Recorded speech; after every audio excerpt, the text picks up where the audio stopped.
உப்பு வாங்கினால் செல்வம் பெருகும் என்கிறார்களே, உப்பிற்கும் செல்வத்திற்கும் என்ன தொடர்பு? உப்பிற்கான ஆன்மீக மகத்துவம் என்ன அப்படிங்கிறது தான் பார்க்க போறோம். உப்பு வாங்கினால் செல்வம் பெருகும் என்கின்ற அந்த ஸ்டேட்மெண்ட் 100% உண்மைதான். அதில் எந்த விதமான சந்தேகமுமே கிடையாது. ஆனால் அது என்ன உப்பாக இருக்குன்னு சொல்லி பார்த்தோம்னா, கல் உப்பாக இருக்க வேண்டும். கல் உப்புன்னு சொல்கிறா இல்லையா, அந்த உப்பினைத்தான் வாங்க வேண்டும். இது நம்ம என்ன ஆயிடுச்சு, கொஞ்சம் கொஞ்சமாக பார்த்தோம்னா காலப்போக்கிலே நம்மை நாம் மாற்றிக்கொண்டு விட்டோம். நமக்கு சௌகரியப்படுறது அப்படிங்கிறதுக்காகவும் விளம்பரங்களை நம்பியும் நம்ம என்ன பண்ணுறோம்னு சொல்லி பார்த்தோம்னா, அயோடைஸ்டு உப்பு, சால்ட் உப்புன்னு சொல்லி ப்ராசஸ் பண்ண உப்பா நம்ம வாங்கி வச்சுட்டு இருக்கோம். அதெல்லாம் இல்லாமல் நமக்கு இயற்கையாக கிடைக்கிறது அல்லவா, கடல் அன்னையிடமிருந்து கிடைக்கக்கூடிய, சமுத்திரத்திலிருந்து கிடைக்கக்கூடிய அந்த உப்பளங்களிலிருந்து நேரடியாக வரக்கூடிய அந்த கல் உப்பினை கண்டிப்பாக வீட்டிலே அந்த வெள்ளிக்கிழமை தோறும் வாங்கி வைக்கணும். ஒரு காலத்தில் பார்த்தோம்னா அந்த வெள்ளிக்கிழமை காலங்காத்தாலேயே அந்த உப்புன்னு வித்துண்டு அந்த உப்பு மூட்டையை வச்சுட்டு வந்துட்டு இருப்பா இல்லையா, அதை நம்ம எல்லாரும் வாங்கிட்டு தானே இருந்தோம். ஆனால் இப்போ என்ன ஆயிடுச்சுன்னு பார்த்தோம்னா, காலப்போக்கிலே இந்த பழக்கத்திலிருந்து நாம் விடுபட்டு இருக்கிறோம். இதனை மீண்டும் புதுப்பித்து கொள்ள வேண்டியது அப்படிங்கிறத தாழ்மையோட கேட்டுக்கிறேன். இது என்ன சார் மகத்துவம் அப்படின்னு சொன்னோம்னா, உப்பிற்கும் ஆன்மீகத்திற்கும் என்ன தொடர்பு, உப்பிற்கும் செல்வத்திற்கும் என்ன தொடர்புன்னு சொன்னா, அதுவும் வெள்ளிக்கிழமையில உப்பு வாங்குன்னு சொன்னா இல்லையா, எதுக்காக வாங்க சொன்னான்னு சொன்னா, உப்பினைத்தான் மகாலட்சுமியாகவே பார்த்தார்கள். சாக்ஷாத் மகாலட்சுமியினுடைய சொரூபமாகவே உப்பினை நம்மவர்கள் பார்த்தார்கள். என்ன சார் மகாலட்சுமிக்கும் உப்புக்கும் என்ன சார் சம்பந்தம்? அம்பாள்னாலே ஸ்வீட்டு தானே, நம்ம சர்க்கரையை சொன்னால் கூட அதில் ஒரு லாஜிக் இருக்கும். நீங்கள் உப்பை போய் சொல்கிறே அப்படின்னு சொன்னால், பார்க்கடலிலிருந்து மகாலட்சுமி தோன்றினான்னு சொல்கிறோம் இல்லையா, கடலிலிருந்து தோன்றியவள் தானே மகாலட்சுமி. அதே சமுத்திரத்திலிருந்து தானே நமக்கு உப்பும் கிடைக்கிறது.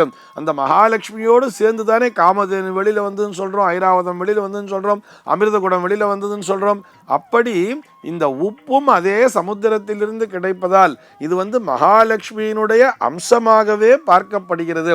அதனால்தான் வெள்ளிக்கிழமையில கண்டிப்பாக உப்பு வாங்கணும்னு சொன்னால், அதே மாதிரி உப்பு பக்கத்தாத்துலேருந்து கடன் கேட்டால் கூட கொடுக்க மாட்டா தெரியுமா. கடனுக்கு உப்பினை கொடுக்கவே கூடாது அப்படின்னு சொல்லுவா. ₹1 காசாச்சு கொடுத்துட்டு தான் உப்பு எடுத்துகிட்டு போகணும்னு சொல்லுவா. இன்னும் ஒரு படி மேலே போய் உங்களுக்கெல்லாம் சொல்லணும்னு சொன்னால், அந்த நாளில் பார்த்தோம்னா இந்த மளிகை கடை வாசல்லையே உப்பு மூட்டையை வச்சுருப்பா. அந்த மளிகை கடை வாசல்லையே உப்பு மூட்டை இருந்தால் கூட யாருமே அந்த உப்பினை திருடி கொண்டு போக மாட்டார்கள். அவர்கள் அந்த உப்புக்கு கூட காசு கொடுத்துட்டு தான் உப்பை வாங்கணும்னு பார்ப்பா. காசு கொடுக்காம நம்ம உப்பை எடுத்துட்டு போனோம்னா அது திருட்டிற்கு சமானம் அப்படின்னு வச்சுட்டு இருந்தா. இந்த மாதிரி திருடிட்டா, அதாவது ஒரு ஸ்வர்ணஸ்தேயம்னு சொல்றா இல்லையா, பஞ்சமகா பாதகங்களிலே ஸ்வர்ணஸ்தேயம் என்று சொல்லக்கூடிய தங்கத்தை திருடினால் என்ன பாவம் சேருமோ அந்த பாவம் இந்த உப்புனை காசு கொடுத்து வாங்காம எடுத்துட்டு போனோம்னா சேர்ந்துருங்கிறா. இந்த உப்பினை தானமாக கொடுக்கின்ற பழக்கமும் உண்டு. எப்படி ஒரு ஹிரண்ய தானம், ஒரு சொர்ண தானம் என்பதை செய்கிறார்களோ, ஒரு வெள்ளி தானம் என்பதை செய்கிறார்களோ, அதே மாதிரி உப்பினை கூட தானமாக கொடுக்கக்கூடிய லவண தானம்னு சொல்லுவார். அதாவது தசதானங்கள் சொல்லப்படக்கூடிய கோதானத்திலிருந்து ஆரம்பிச்சு கோ பூ தில ஆஜ்யன்னு சொல்லி ஒரு 10 தானங்களை சொல்லுவா. அந்த தானங்களிலே ஒரு தானமாக உப்பினையும் வைத்திருக்கிறார்கள்னு சொன்னா, இந்த உப்பிற்கும் நம்முடைய இந்து மத சம்பிரதாயங்களுக்கும் எவ்வளவு தொடர்பு இருக்கிறதுங்கிறத நம்ம பார்த்துக்கணும். உப்பில்லா பண்டம் குப்பையிலேன்னு சொல்லுவா இல்லையா, இது எதுக்காக சொன்னான்னா, உப்பு என்பதுதான் நம்முடைய ஆரோக்கியத்தையும் கட்டி காக்கிறது. இது நம்முடைய ஆரோக்கியத்தை கட்டி காப்பது மட்டுமல்லாமல் அந்த திருஷ்டி தோஷத்தினையும் போக்குகிறதுன்னு சொல்றார். ராத்திரி ரொம்ப லேட் ஆயிடுச்சு, குழந்தை வீட்டுக்கு வந்திருக்கான் அப்படின்னு சொன்னா, அந்த நேரத்தில் சுத்தி போடுறதுக்கு எதுவும் என்ன சொல்லுவா, உப்பை சுற்றி தண்ணியில் போடு அப்படின்னு சொல்லுவா இல்லையா. உப்பினை சுற்றி தண்ணியில் போடுவா. இது போக அந்த நெருப்பிலே மிளகாயெல்லாம் வச்சு அந்த நெருப்பை சுற்றி போடும்போது கூட அதில் கொஞ்சம் உப்பை கொண்டு போய் போடுவா தெரியுமா. உப்பை சுற்றி அடுப்பில் போடுறவாளும் இருப்பா, அது படபடன்னு வெடிக்கும். அந்த மாதிரி வெடிக்கும் பொழுது இந்த திருஷ்டி தோஷம் போய்விட்டதுன்னு சொல்றார். ஆக உப்பு என்பது அந்த நெகட்டிவ் எனர்ஜி எல்லாத்தையும் நீக்கி அந்த இடத்திலே பாசிட்டிவ் எனர்ஜியை கொண்டு வந்து தரும் அப்படிங்கிறதையும் கண்டுபிடிச்சு வச்சிருக்கா இல்லையா.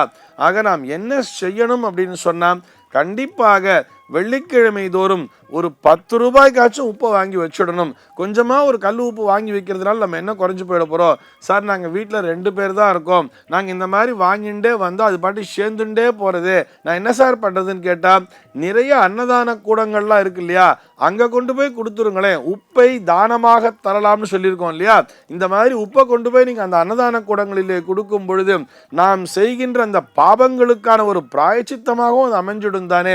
அந்த மாதிரி பக்கத்துல ஒரு கோவில்ல வந்து அன்னதானம் படுவா, நிறைய அன்னதான கூடங்கள்லாம் இருக்கும், ஒரு முதியோர் இல்லம்ங்கிறது இருக்கும், நம்ம ஆத்துல உப்பு நிறைய சேர்ந்துருதுன்னு சொன்னா கூட அது போன்ற ஆலயங்களிலே கொண்டு போய் கொடுக்கலாம், அல்லது முதியோர் இல்லங்களிலே கொண்டு போய் கொடுக்கலாமே. நிறைய கோவில்கள்லாம் கூட பார்த்தோம்னா உடம்பு சரியில்லை வேண்டிட்டு உப்பு மிளகுலாம் கொண்டு போய் காணிக்கையா தருவா தெரியுமா. சுப்பிரமணிய சுவாமி ஆலயத்துல பார்க்கலாம், வைத்தீஸ்வரன் கோயில் அதிகமாவே நம்ம பார்க்கலாம், ஏன்னா அது வைத்தியநாத சுவாமி இல்லையா. ஆக உடல் ஆரோக்கியம் வேண்டி கூட இந்த உப்பும் மிளகும் காணிக்கையாக தருகிறார்கள். இத்தனை தொடர்பு என்பது ஆன்மீகத்திற்கும் அந்த உப்பிற்கும் நெருங்கிய தொடர்பு என்பது உண்டு. எவர் ஒருவருடைய இல்லத்திலே ஆரோக்கியம் என்பது நீடித்திருக்கிறதோ, திருஷ்டி தோஷம் என்பது இல்லையோ, அந்த இடத்திலே தானாகவே செல்வம் என்பதும் பெருகி கொண்டுதானே இருக்கும்.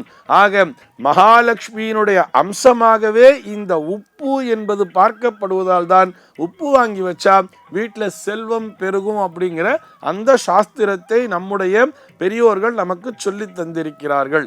இதனை புரிந்து கொண்டு வெள்ளிக்கிழமை தோறும் நம்ம வீட்டில் உப்பு வாங்கி வச்சிருக்கும் போது அந்த வீட்டிலே ஆரோக்கியத்துடன் மன நிம்மதியுடன் செல்வம் என்பதும் பெருகி கொண்டேதான் இருக்கும். சர்வே ஜனாக சுகினோ பவந்து.